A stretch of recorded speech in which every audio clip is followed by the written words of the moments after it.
வாக்குத்தத்தத்தை நம்மளுக்கு கொடுத்திருக்கிறார்.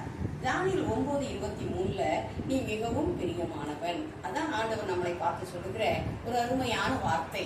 ஆண்டவருக்கு பிரியமாய் இருக்கணும் அப்படின்னா அவருடைய இருதயத்துக்கு ஏற்றவங்களாய் நம்ம இருக்கணும். தாவீது அவருடைய இருதயத்துக்கு ஏற்றவனாய் இருந்தான். அதே போல ஆபிரகாம் பரம அதை எப்படி சொல்றதுன்னே தெரியல, சிநேகிதரா இருந்தார். நண்பன், நல்ல நண்பனாய் ஆபிரகாம் தேவனுக்கு இருந்தார்.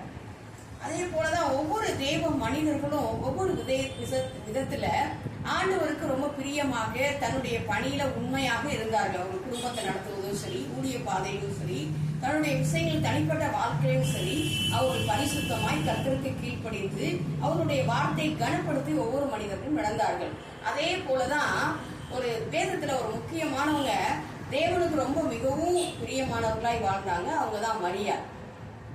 லூக்கா 1:28 அவள் இருந்த வீட்டில் தேவதூதன் பிரவேசித்து கிருபை பெற்றவளை வாழ்க, கர்த்தர் உன்னுடன் இருக்கிறார், ஸ்திரீகளுக்குள் நீ ஆசீர்வதிக்கப்பட்டவள் என்றான். அப்ப பாருங்களேன், மரியாளுக்கு எவ்வளவு பெரிய ஒரு ஆசீர்வாதத்தை தேவனாக கர்த்தர் கொடுத்தார். ஸ்திரீகளுக்குள் நீ ஆசீர்வதிக்கப்பட்டவள் அப்படின்னு சொல்லி. அதுக்கு என்ன காரணம் அப்படின்னா அவங்களிடத்துல இருந்தது தாழ்மை, பரிசுத்தம், தேவனுக்காக பாடுகளை ஏற்றுக்கொள்ளும் தியாக மனப்பான்மை இருந்தது. அதே போல நம்மளுடைய வாழ்க்கையிலும் தாழ்மை இருக்கணும், பரிசுத்தம் இருக்கணும், தியாகமான எண்ணம் இருக்கணும்.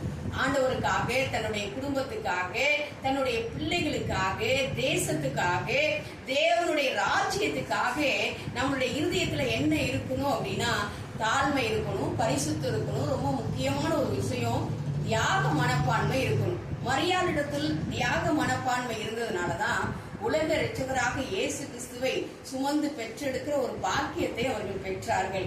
அதே போலதான் நம்மளும் இயேசு கிறிஸ்துவை நம் இருதயத்துல சுமப்பது மாத்திரம் இல்ல, நம்ம வாழ்கிற வாழ்க்கையில நம்மளோட செயல்கள்ல தேவனை அநேகரை ஏற்றுக்கொள்வதற்கும் இயேசு கிறிஸ்தை தன் சொந்த இரட்சகராய் ஏற்றுக்கொள்வதற்கும் நாம் வாழ வேண்டிய ஒரே வாழ்க்கை என்ன அப்படின்னா தாழ்மையும் தியாக மனப்பான்மையும் பரிசுத்தமான நினைவுகளும் எண்ணங்களும் வாழ்க்கையில் செயல்பாடுகளும் இருக்க வேண்டும். இப்படி இருந்தா தேவன் நம்மளை பார்த்து சொல்லுவார், நீயும் எனக்கு மிகவும் பிரியமானவன். அது மாத்திரம் இல்ல, ஆதலால் நீ வேண்டிக் கொள்ள தொடங்கும் போதே கட்டளை வெளிப்பட்டது அப்படின்னு அதே வசனத்துல இருக்கிறது.